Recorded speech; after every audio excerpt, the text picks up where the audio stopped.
Сәлеметсіздер ме, құрметті оқушылар, менің атым Батырхан, және біз бүгін геометрияның ең негізгі тақырыптарының бірі шеңбер ұғымымен танысатын боламыз. Мына біздің шеңбер, кішкене үлкейтіп алайық. Бұл бізде шеңбер. Шеңбердің мына жақта дәл ортасында О нүктесі болады. Бұл шеңбер центрі. Және бізде осы центрден кез келген шетіне дейінгі ара қашықтық бізде радиус деп аталады. Мынау бізде радиус болса, мынау бізде диаметрге тең. Диаметр ол бізде центр арқылы өтетін хорда. Және сонымен қатар бізде хорда деген зат бар. Хорда деген, мысалы, шеңбердің шеңбер бойынан кез келген жерінен алынған екі нүктесін қосатын түзу. Бұл бізде хорда. Ал диаметр бізде тоже хорда. Себебі ол шеңбер бойындағы екі нүктені қосып тұр. Бірақ диаметр сонымен қатар центр арқылы өтіп тұр. Мына жақта О нүктесінен. Және сол себептен диаметр бізде 2R-ге тең. Себебі мына жақта 1R және 2R. Тағы да бізде шеңбер ауданды тапсақ болады. Мына бізде аудан толық шеңбер, ол бізде аудан. Аудан бізде қанша метр квадратпен есептеледі, және қанша метр квадрат деген табуға көмектеседі. S бізде пи r квадратқа тең. Міне біздің негізгі формула. Былайша айтқанда, бұл шеңбер біз күнделікті өмірде де көреміз. Бұл күнде болуы мүмкін, бұл тарелкада болуы мүмкін, тамақпен, сәбіз мысалы. Және біз сол шеңбердің ауданын есептей алуымыз керек. Аудан бізде S-тен пи квадрат арқылы есептеледі. Және бізде сонымен қатар L немесе C деген окружность деп атайды оны, немесе ұзындық, шеңбер ұзындығы. Ол бізде осы шеңбер шетіндегі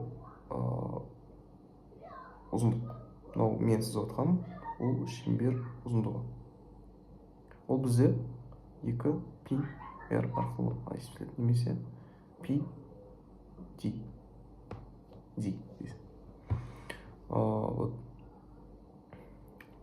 Негізгі формулалар осы, және біз әрі қарай есепке көшейік. Бізде, мысалы, радиус 4 сантиметр болсын. Не бізде бір шеңбер бар, және оның радиусы 4-ке тең. Бізге осы аумақты табуымыз керек. Біздің формуласында S-тен болады пи r квадрат дейміз да. Сонда бізде S-тен болады пи көбейтілген 4-дің квадраты тең болады 16π. Кейбірлері пи 16 деп жазып қалуы мүмкін, бірақ олай жазу керек емес. Бұл қате емес, бірақ математикалық этика деген зат бар, және математикалық этикаға сай емес бұл. Біз математик қоймыз.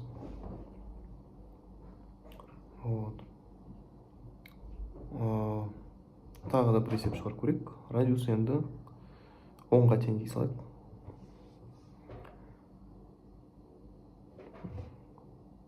Бүйтеміз. 10 болсын. Және сонда S-тен болады 10-ның квадраты көбейтілген пи. Сонда бізде 100π. Немесе жуықтап болғанда 314. Мынау 314 қайдан шықты десеңіздер, бізде пи негізі жуықтап алған кезде 3,14 тең.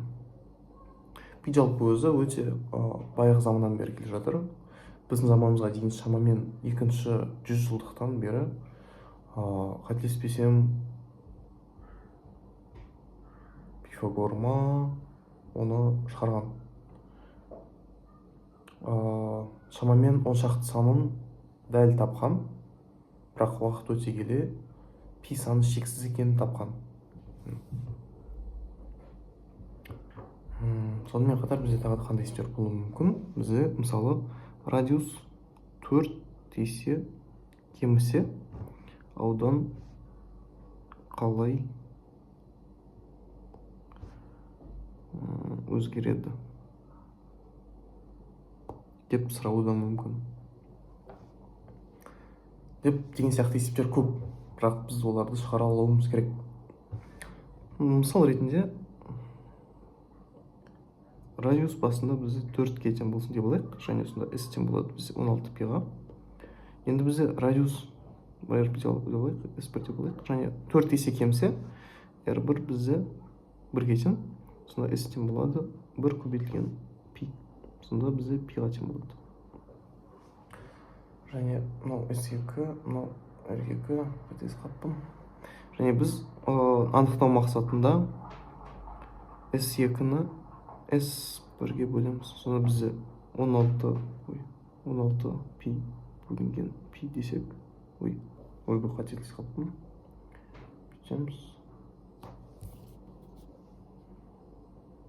Және бізде мұн жақта 16π.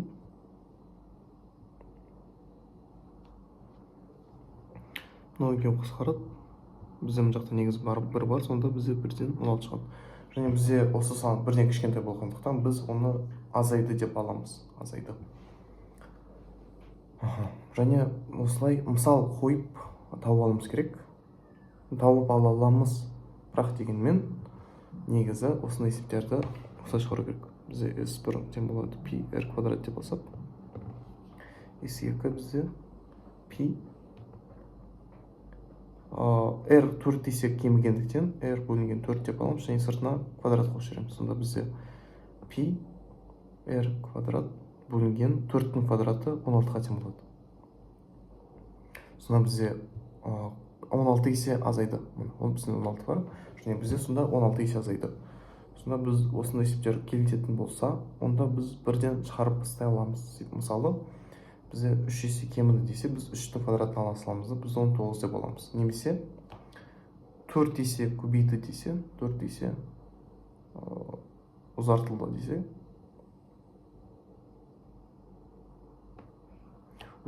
десе, біз 4-тің квадратын қайттан аламыз. Бірақ бізде ол ұзартылғандықтан, бізде мысалы осындай шеңбер болса, осындай бір шеңбер. Бірақ оның радиусын 4 есе ұзайтты, және сонда ол бүйтті. Радиусы көбейді, және жалпы шеңберді үлкейді. Сонда бізде ауданында көбейетіні мәлім. Түсінікті деп ойлаймын. Вот сол, жақсы рахмет. Жақсы рахмет, сау болыңыздар. Келесі жүздескенше.